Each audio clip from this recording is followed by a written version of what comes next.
So we're going to be putting wheel spacers on the Trans Am today. Check it. Well, that's a mess. We remodeling the inside of the shop in case if you knew, you didn't know that. But if you a ton of scrappy, you know that. Check it out. The ML's got a grill and a different hood on it. Picked up a Potts ML.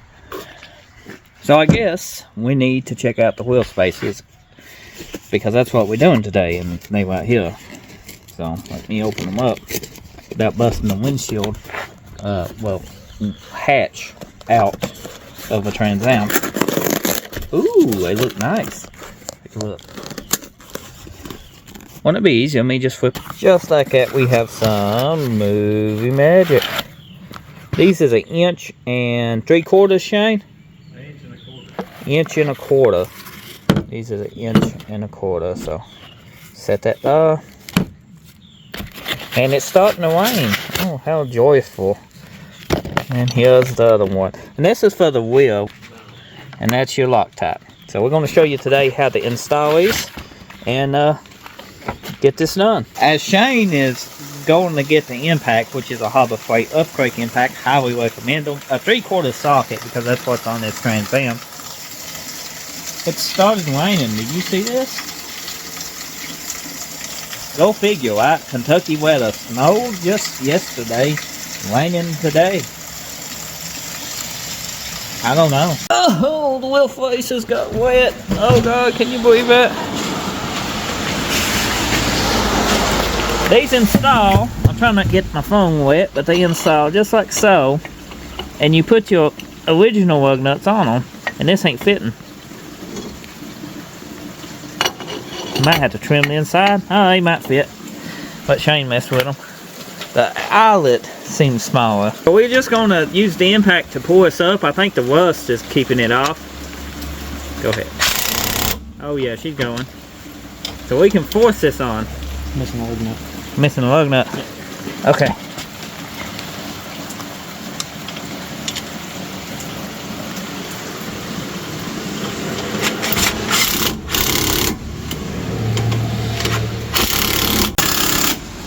So what we did, we used the stock factory lug nuts to draw us in. And now it's flush all the way around. Now we're going to take these and put these on the inside and use these on a wheel. Because you can see a wheel will not set flush in this spacer. So we got to use these shorter lug nuts. We went ahead and flopped the lugs. Now we're going to torque them all down to tight. The recommended specs should be online or in the instructions. But we just torque them down like regular lug nuts on the spacers. The way we always did it, ain't it you? Okay? Yep. Yep. How about you? Comment below.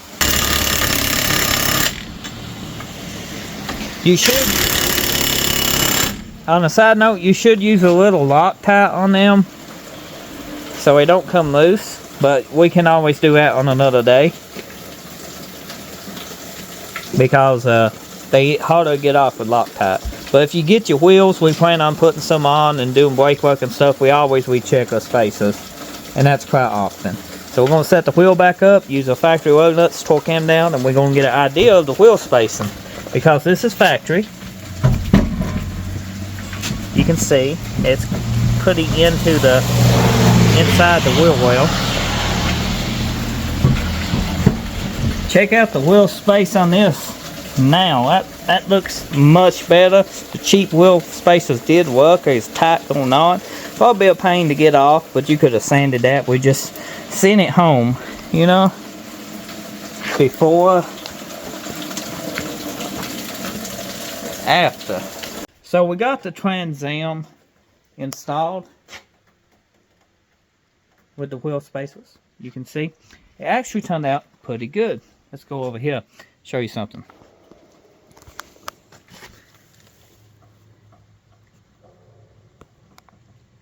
That wheel spacer has a crack. Now it's not safe to drive like that, so we're going to call and check on getting a replacement wheel spacer. And basically what a man should have done was clean the rust off him and not driving them in with the impact. A little less stress, might be a lot better. But that was, by the time we was installing them, that crack done happened. It just on the edge. and it's not inside and nothing, it's on the edge. Honestly, that wheel spacer will be probably perfectly fine, but it's not safe to drive on the road like that, so it needs fixed ASP, or we'd probably just take them off because we ain't ordered the front wheel spacers yet, and see if they replace these. And we might go with a better quality set. These was, how much was these, Shane? This set of wheel spacers was $50. I know a little bit more expensive ones, maybe the bit more thicker built ones would have been better. I'm not sure, but as of now, that one did have a crack. I don't know if we cracked it driving it home, but the other one didn't. And it didn't crack nowhere else. So that could have been a hairline crack. And it's just on the outside, but it's something to note. And like I said, it's not safe if you see a crack. You should always, anyway, inspect your wheel spacers if you do want them. Once a week, once a month. Anytime you do anything for cracks or anything like that, loosening up lug nuts, all that. But the Trans Am wheel space looks good. I think an aftermarket set of rims will set it off. Maybe Corvette rims. Comment below what you think about the rim choices for these cars. Do you have any recommendations? And thanks for watching. See you next time.